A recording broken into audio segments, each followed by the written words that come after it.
जय हिंद दोस्तों, बड़ी अपडेट और बड़ा समाचार हम और आप सब के लिए 30 लाख सैनिकों के लिए जरा ध्यान से सुने। हाँ जी दोस्तों, 2 दिन पहले डीएसडब्ल्यू के सेक्रेटरी लेवल पर मीटिंग हुई और उसमें आपके 11-12 जितने पॉइंट थे वो सारे रखे गए। मीटिंग किसने की, क्या एजेंडा था, इस वीडियो में मैं आपको बताऊंगा। साथ ही उनका वीडियो दिखाऊंगा जिन्होंने ये मीटिंग की। और ये मीटिंग करने वाले हैं वॉइस ऑफ एक्स-सर्विसमैन का पूरा डेलीगेशन, जिसमें श्रीमान वीर बहादुर सिंह जी और उनके राजीव बहल जी और ठाकुर सर और नाम ले रहे राम सिंह जी का। कल वॉइस की टीम ने, जिसमें मेरे अतिरिक्त राम सिंह जी, राजीव बहल जी, अशोक ठाकुर जी थे, एक बहुत महत्वपूर्ण बैठक सचिव department of ex serviceman welfare MoD के साथ किया। जितने हम लोगों ने अब तक इशू रेज किए हैं फाइनेंशियली नॉन फाइनेंशियली, उन सभी मुद्दों पे बिंदुवार चर्चा हुई।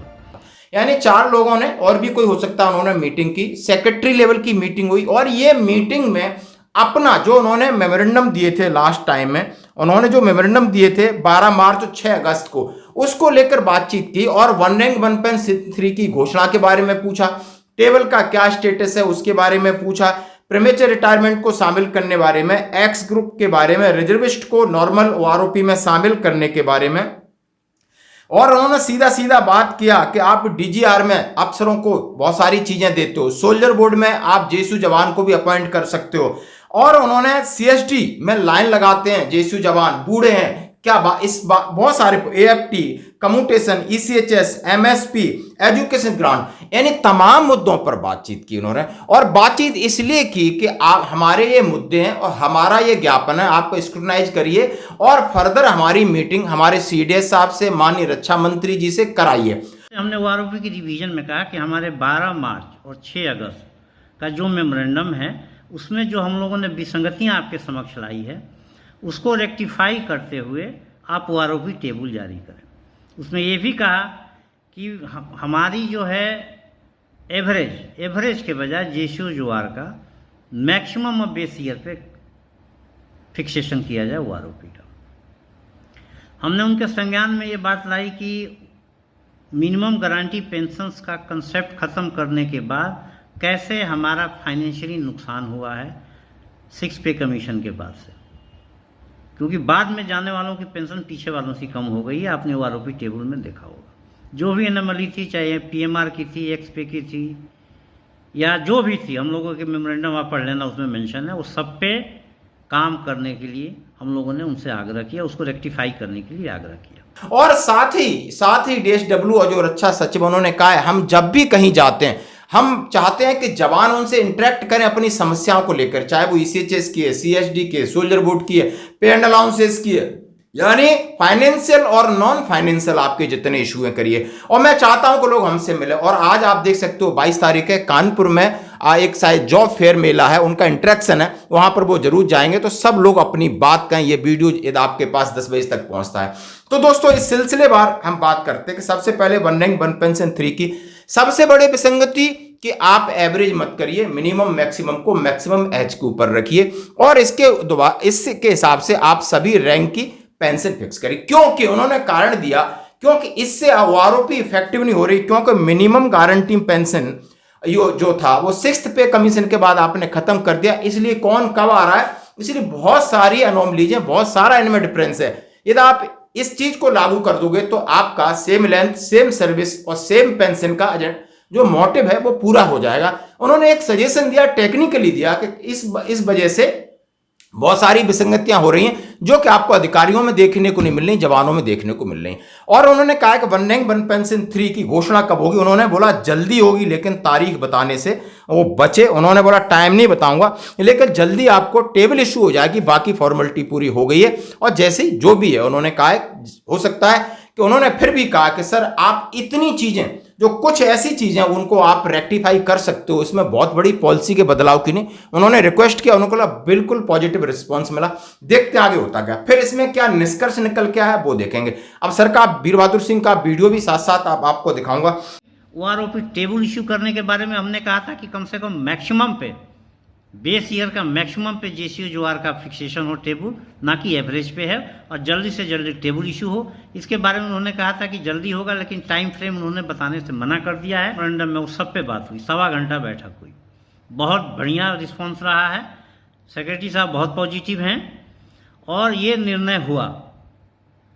वो ये भी कह रहे थे कि मैं पूरे देश में भ्रमण कर रहा हूँ और JCO NCOR से इंटरेक्ट कर रहा हूँ, तो जहाँ भी जाते हैं आप अपने संगठन को बता दीजिए कि उनसे इंटरेक्ट करें, उनको अपनी समस्याएं सीधी बताएं जब वो अपने शहर का दौरा करते हैं। अभी 22 अगस्त को कानपुर हैं, तो पूर्व सैनिकों से आग्रह है कि कानपुर में कोई समस्या है पूर्व सैनिकों की, चाहे सोल्जर बोर्ड को लेके हो, CHS के लेके हो, या कोई किसी भी प्रकार की है, तो उनसे इंटरेक्ट करें, उनको बताएं। अब उन्होंने DGR के बारे में, वन पेंशन के बारे में हो गया, प्रीमेच्योर रिटायरमेंट को क्यों न शामिल किया जाए, क्योंकि हमारा टर्म्स ऑफ एंगेजमेंट 15 ईयर्स है, उसके बाद प्रीमेच्योर नहीं होता। हमारा एक सर्विस कंडीशन के हिसाब से, लेंथ ऑफ सर्विस के हिसाब से लोग जाते हैं। एक्स ग्रुप को उन्होंने बोला 2 भागों में नहीं, आप 1 भाग करिए। उन्होंने कहा है तमाम इसके बारे में, उन्होंने कहा है कि DGR के बारे में आप कोको पेट्रोल पंप है, सिक्योरिटी एजेंसी अफसरों को देते हो, आप जवानों को क्यों नहीं रेशियो के हिसाब से दीजिए। इतने जवान हैं बेरोजगार होकर घूम रहे हैं। CSD में अलग लाइन को लेकर बात की। सोल्जर बोर्ड में जलासैनिक बोर्ड अधिकारी अफसर ही क्यों, जवान की रेशियो क्यों नहीं, जिसमें एबिलिटी है। उन्होंने कहा जिसमें एबिलिटी है तो आप मेल पे अपना फोटो और अपना बायोडाटा हमें भेज दीजिए, ताकि मैं आगे अगली कॉन्फ्रेंस होगी उसमें रखूंगा। इसी चेस में आपने बोला है कि मेडिसिन की बहुत सारी कमी है, प्रॉब्लम्स आती है, तो उन्होंने बोला कि यदि किसी की कोई कंप्लेन है तो मेरे मेल आईडी पर आप भेज सकते हो और उनसे मैं सीधी बात करूंगा। आपको बहुत सारी चीज़ें जो आपकी, आप हमें पॉइंट भेज सकते हो, उन्हें भेज सकते हो, उनका नंबर हमसे चाहिए सीधे जुड़ सकते हो, हमारे पास भी बहुत सारी चीज़ें भेज सकते हो ताकि मैं उन तक पहुंचा दूं। और उन्होंने कम्यूटेशन की बात किया कि 11.5 जो साल वाला महीना आपको पंजाब और चंडीगढ़ हाईकोर्ट ने वर्डिक्ट दे दिया है। उसके अलावा बार बार एक सोल्जर को केस AFT में क्यों करा रहे हैं, बहुत सारा बर्डन बढ़ जाएगा। क्यों नहीं आप एक कॉमन ऑर्डर AFT में तो कर सकते हो, चलो माननीय हाईकोर्ट सुप्रीम कोर्ट का अलग जो भी चीज़ें होंगी, लेकिन जो आर्मड फोर्स ट्रिब्यूनल है उसमें एक सिपाही को पैसा देना है, समय बर्बाद करना है, प्रोसेस होना है, लेकिन काम कट पेस्ट होना है। और अब हुई है। और MSP की बात कही उदासीनता को लेकर के 2018 यानी बहुत लंबे समय से हमें सिर्फ तारीख मिलती है और न्याय नहीं मिल रहा, कोई डिसीजन पर हम नहीं पहुंच पा रहे। ये आपने देखा हो एंटी सोशल एलिमेंट्स हैं या अदर ऐसे पॉलिटिकल इन्फ्लुएंस वाले लोग हैं, उनके ऊपर जल्दी सुनवाई हो जाती है। क्या हमारा कोई अधिकार नहीं, हम इतना सेक्रीफाइस करते हैं तो हमारे मामलों पे इतनी ढील ढाल नहीं होनी चाहिए। इसके बारे में उन्होंने कहा। एजुकेशन ग्रांट के बारे में कहा है और बिल्कुल कहा है, सीधा उन्होंने कहा है। और आगे उन्होंने कहा है हम आपके मेमोरेंडम को स्क्रूटनाइज करेंगे, एक उसकी ब्रीफिंग लेंगे, प्रेजेंटेशन लेंगे और माननीय रक्षा मंत्री जी, माननीय CDS साहब को बुलाएंगे और आपका डेलीगेशन को भी आमंत्रित करेंगे। सामने बातचीत होगी, आप अपने फैक्ट रखोगे और जो भी एक्सपर्टीज हैं उनके, वो उसको काउंटर करेंगे। जिन मुद्दों पर सहमति बनेगी हम उसको अवश्य लागू कराएंगे, ये प्रॉमिस किया है। अब आप इनका वीडियो दे सकते हो। धन्यवाद। रिजर्विस्ट को भी OROP के परव्यू में लाने के लिए हम लोगों ने आग्रह किया और उनकी मिनिमम पेंशन एक सिपाही के पेंशन से कम नहीं होनी चाहिए, इस पर विशेष जोर दिया। सचिव महोदय ने ज्वाइंट सेक्रेटरी जो बैठक में शामिल थे उनको निर्देशित किया कि इनके मेमोरेंडम का स्क्रूटनाइज करिए और हमको ब्रीफ करिए इस सब मेमोरेंडम के बारे में। और आगे ये बात हुई कि रक्षा मंत्री जी से समय लिया जाएगा, जिसमें CDS भी रहेंगे और सचिव भी रहेंगे, हमारा डेलीगेशन भी रहेगा और उस दिन किसी न किसी नतीजे पे पहुंचा जाएगा। इसके अतिरिक्त हम लोगों ने OROP के अतिरिक्त हमने DGR के खिलाफ, DGR की जो डिस्क्रिमिनेटरी पॉलिसी है, अनकॉन्स्टिट्यूशनल पॉलिसी है, आर्बिट्रेटरी पॉलिसी है, जिसके तहत उन्होंने कोको पेट्रोल पंप सिर्फ अफसरों के लिए रिजर्व कर रखा है, सिक्योरिटी एजेंसी का पूरा व्यापार अफसरों के लिए रिजर्व कर रखा है, को लोडिंग ट्रांसपोर्टेशन का व्यापार अफसरों के लिए रिजर्व कर रखा है।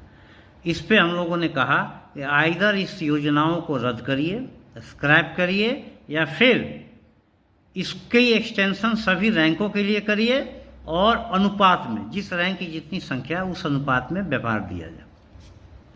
हमने CSD के खिलाफ कहा, CSD के संबंध में बात हुई कि उनकी पॉलिसी है डिस्क्रिमिनेटरी है, कारों के चाहे इंटरटेनमेंट हो या गुड्स का इंटरटेनमेंट हो, ये सभी रैंकों का इक्वल होना चाहिए।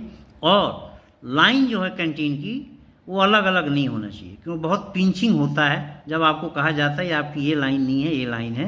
ये अनटचेबिलिटी आर्टिकल 17 में पहले ही खत्म हो चुके, इस पे ऊपर कानून बना हुआ। अनटचेबिलिटी हम लोग स्वीकार नहीं करेंगे, हमने ये उनकी बातों में संज्ञान में लाई। कैंटीन प्रॉफिट भी बहुत है, ये बातें भी हम लोगों ने अपने मेमोरेंडम में लिखा हुआ है। सोल्जर बोर्ड, हमने कहा कि सोल्जर बोर्ड के अधिकारी हैं अधिकारियों के लिए रिजर्व किया हुआ है सेक्रेटरी का पद, जो कि आर्टिकल 15 का वायलेशन है। आप इक्वल अपॉर्चुनिटी आपको देना चाहिए सभी को। इसमें उन्होंने कहा कि ठीक है, पॉलिसी अमेंड करेंगे, आप टैलेंटेड जो एक सर्विसमैन है, ये योग्यता रखते हैं, पढ़े लिखे हैं, कंप्यूटर का नॉलेज है, सब्जेक्ट पे कंट्रोल है, उनका बायोडाटा हमें भेजिए। हम लोग अफसर्स के बजाय JCOR को भी अपॉर्चुनिटी देंगे सेक्रेटरी सोल्जर बोर्ड बनने का। तो ये आपके लिए बहुत बड़ी अपॉर्चुनिटी है और एक जीत भी है कि रूल अमेंड हो रहा है। इसीलिए जो टैलेंटेड लोग हैं, जो सोचते हैं कि मैं सक्षम हूँ इस कार्य को करने के लिए, पूर्व सैनिकों की सेवा करने के लिए, वो अपना बायोडाटा हमारे ईमेल पे भेज सकते हैं, जिसको कंपाइल करके हम सेक्रेटरी महोदय को देंगे।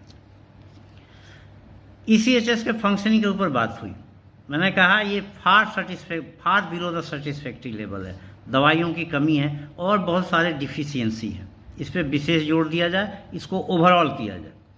उनका कहना था कि जिस ECHS में 70% से दवा कम मिलती है, प्रिस्क्राइब जो दवा होती है 70% से कम मिलती है, या और भी डिफिशियंसी है, वो सचिव महोदय के संज्ञान में लाया जाए। तो भारत के पूर्व सैनिकों से मेरा आग्रह है कि अगर आपके ECHS में कोई कमी है, दवाइयाँ नहीं मिल रही है और कुछ कमियां हैं, तो हमारे ईमेल पे ईमेल करिए, मैं इसको ईमेल पोस्ट में डाल दूंगा।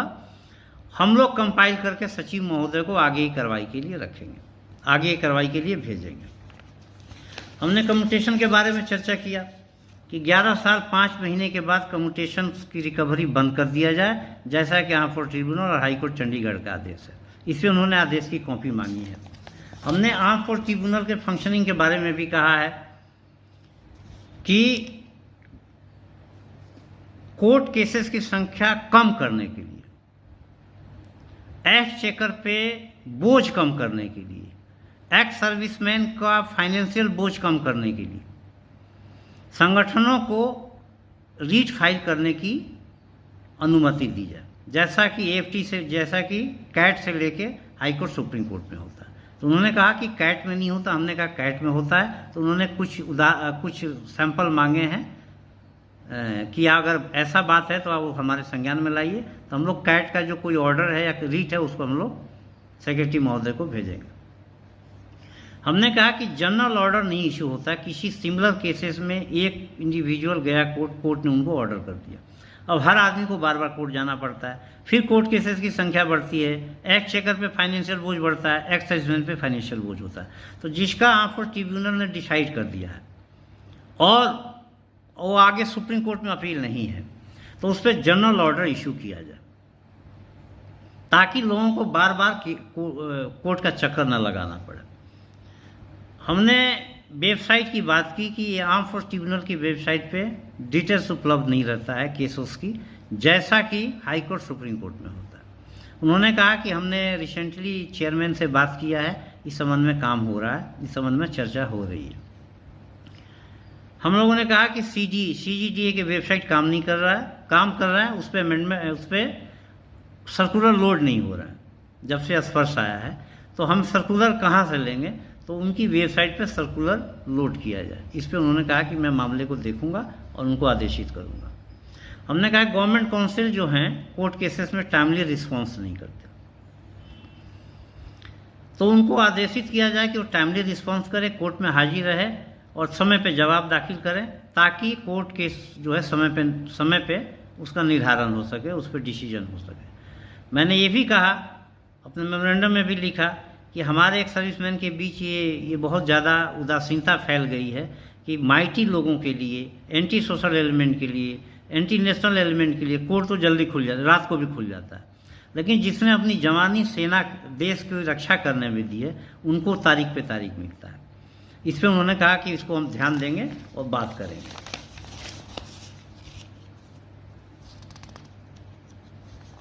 हमने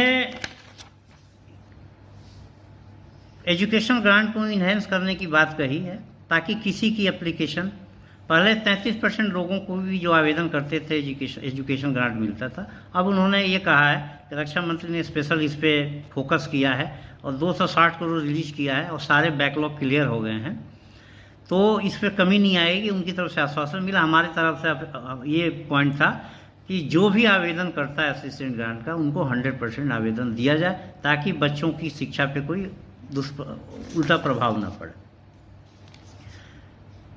एमएसपी की बात हुई, सेवादारी प्रथा की बात हुई, जो मुद्दे मैंने नहीं बोले हैं, जो हमारे मेमोरेंडम। दूसरा उन्होंने ये कहा है कि हर पूर्व सैनिक एक पेड़ जरूर लगाएं और फोटो अपलोड करें। तो आप सबसे आग्रह है कि अभी एक पेड़ जरूर लगाएं और हमें फ़ोटो भेजें ताकि हम आगे उनको सबमिट कर सकें। निर्णय ये हुआ है कि हमारे मेमोरेंडम को स्क्रूटनाइज करने के बाद मंत्रालय रक्षा मंत्री से समय लेगा, सीडीए से समय लेगा और एक बैठक